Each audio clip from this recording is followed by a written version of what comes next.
Ang laking big crocodile, baby. Big crocodile.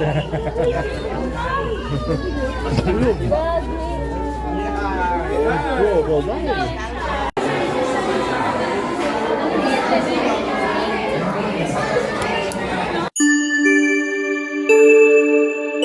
Good morning mga Karimix, October 29, morning na morning. Maaga nga kami nag-prepare at nagbihisan dahil pupunta nga kami sa Manila. So igagala namin ang aming birthday boy. Hindi pa naman niya birthday today pero isa-celebrate na namin ang birthday niya kasi nga November 1 ang birthday ng Junakis. Yes mga Karimix, tama ang narinig nyo at November 1 nga ang birthday nito kaya naman isa-celebrate na namin ngayon. Since magti 3 years old na rin naman siya this November 1, ay uuwi nga muna kami ng Siniluan sa Laguna. Dahil nga November 1 nakagugalian na nga natin ang All Saints Day tirikan nga sa mga puntod ng ating mga mahal sa buhay. Kaya tara mga Karimix, samahan nyo nga kami for today's video.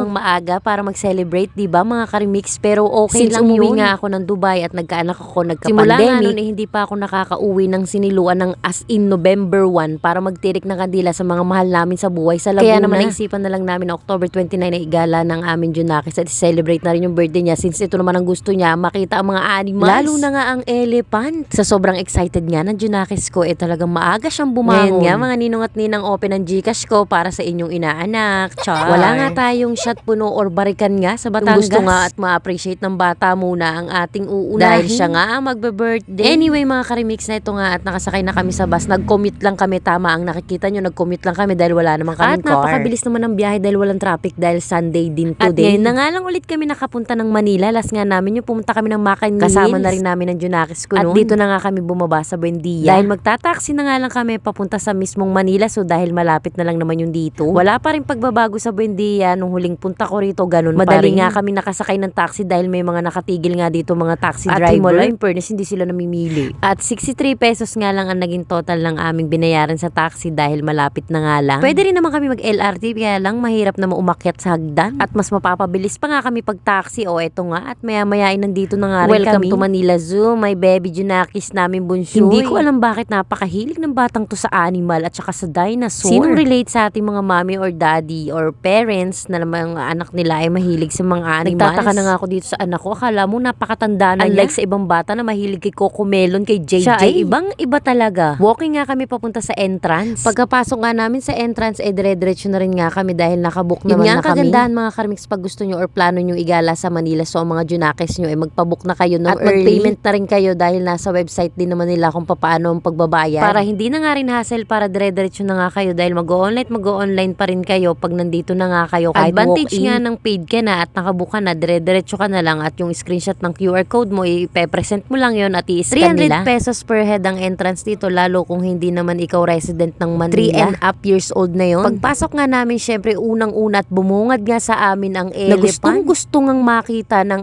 aking Junakis. Na nasa bus pa nga lang kami, talaga namang excited at palagi niya binabanggit na gusto niya makita ang elephant. Nakulang na nga lang hindi na siya umalis dito. At kung pwede nga lang pumasok sa loob at hawak-hawakan ng elephant, talagang gagawin ng pero anak ko. Pero sad to say, sorry, hindi ka pwedeng pumasok dahil bawal talaga. Hanggang tanaw ka na lamang, anak. Pero okay lang dahil nakita ko naman ang saya at galak sa anak ko. Medyo matagal nga kami dito sa una palang pagpasok dahil favorite niya nga itong elephant at gustong-gusto niya makita. At sumunod niya sa elephant ay ang mga tiger. White na tiger at yung orange nga na tiger. Hindi ko alam kung ano mga tawag sa kanila pero ang alam ko tiger.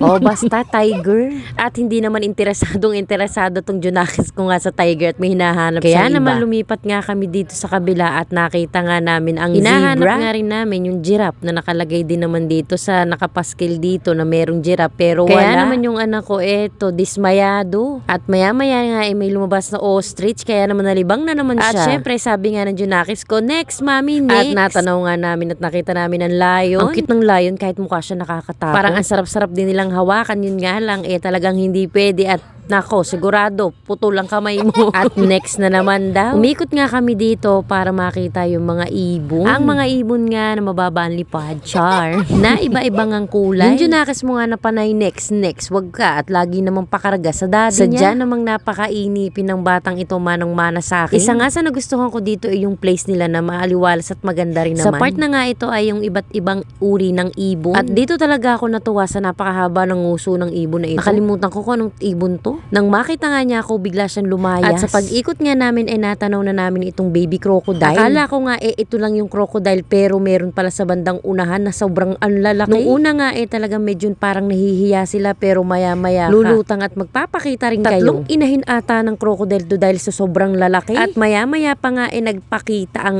isa na talaga namang napakalaki. Kahit ata ako, kayang-kaya nitong kainin. Ang daming ang taong namamangha sa kanya. Actually, ako rin. Kahit hindi naman ito yung first time ko na makakita nga ng crocodile. At sa kabilang part naman ay ang mga turtle. Napakaraming turtle nga sa side na to. Hindi ko lang talaga gusto yung amoy. Sadya naman ganun talaga ang amoy ng turtle. At medyo nakakaramdam na nga kami ng gutom that time, pero isang ikot pa bago kami kumain. Dadaan nga muna kami dito sa mga reptiles. At gusto ko ngang makita ang mga sawa. At dito nga sa papasukan namin ng entrance, dito makikita yung ilang mga reptiles nila. Tulad nga nito. Parang first time ko nga lang makakita nito. Diba? All in one yan. Hindi lang bata ang nag-enjoy. At hindi lang bata talaga ang nandito. Bukod sa pamilyahan, may mga magkakaibigan, merong magkakaibigan, at merong mga tropa-tropa lang. At may mga senior din, no? At nakakita nga rin ako ng bayawak. Bayawak nga ba yun? At dito mo nga rin makikita ang kaibigan mo. Yes, ang kaibigan mong anak ni Suma. At shout out nga sa mga kalahi mo. Char-char lang ha. Bawal ang seryoso dito. Napakaraming ang ahas sa paligid. Dito sa Manila Zoo. At eto na nga yung sawa. Ang sawa ng Pilipinas. Nakakatuwa lang silang pagmasdan. Hanggang pagmasdan lang. At dito nga sa side na to ang Philippine Cobra. Na hinahanap ko nga nandun pala sa butas. Ayaw magpakita. Medyo nahihiya siguro. Huwag ka nang mahiya. Hindi mo ako kalahi. Yung ginakis ko nga na parang hindi nag-enjoy dito sa mga reptiles. May hinahanap kasi siya na hindi ko alam kung ano ba yun. Ang pinagtataka ko nga bukang bibig niya ikaw. Diyos ko anak, manawa ka naman sa kaw. At dito sa harapan natin napakaraming kaw. At maya nga tungat na daanan na rin namin yung pinakamalaking ahas yan dito. Yan daw yung uri ng ahas na sadyang lumalaki at mas malaki pa kesa dyan. At na makalabas nga kami since wala kaming almusal, ang junakis ko nagdede lamang to't gutom na nga kami. Kaya nang papunta na kami sa kakainan namin. Mga Karmix, bawal magdala ng pagkain. Kaya since nandito na kami, dito na lang din kami kumain. At nang matapos nga kami, konting pahinga, nga at umikot na since naman may kami. Halloween party din sila sa October 31, nga todo gaya. Hinahanap nga namin kung saan yung entrance ng papunta sa may butterfly. Nakita rin naman namin agad at pumasok nga kami, naghahanap ako ng buhay na butterfly. Pero wala talaga akong nakita. Yun pala, nandun sa labas. At nang makalabas nga kami dito sa mga butterfly, ito talaga yung kinagulat ko. Aware naman nga ako dahil may Halloween party sila, pero hindi ko lang talaga na-expect na may ganito. Akala ko nga unggoy, yun pala naman, Diyos ko. Tamang ikot-ikot na nga lang kami that time kasi palabas na rin kami. At may balak nga kaming puntahan or ikot-ikutan pa, sakay nga ng kalesa. Since gusto rin nga ng Junakis kung sumakay doon. Isa pang ang kinagulat ko, kala mo totoong may show ko dito. At yun lang for today's video mga Karimix. Maraming salamat sa panonood.